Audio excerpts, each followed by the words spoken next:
Pantas gelapkan 1,3 miliar rupiah, bekas manajer Fuji cuma digaji 500.000 per bulan. Bathara Ageng, mantan manajer selebgram Fujian, mengaku menggelapkan uang 1,3 miliar karena hanya diberi gaji 500.000. Saat ini Bathara Ageng telah ditetapkan sebagai tersangka penggelapan uang dan ditahan di Polres Metro Jakarta Barat. Uang 1,3 miliar yang diduga digelapkan Bathara itu adalah penghasilan Fuji dari 20 kontrak kerja dengan pihak lainnya.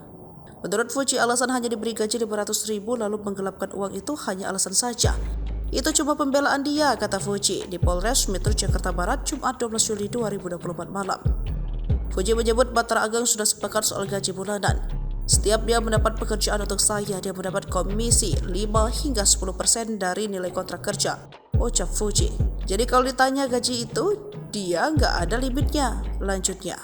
Fuji malah heran melihat hidup Bathara Ageng yang cukup mewah jika mengaku hanya digaji 500.000. Kalau gajinya 500.000 per bulan, nggak mungkin dia bisa hidup mewah, kata Fuji yang tidak memaafkan perbuatan Bathara.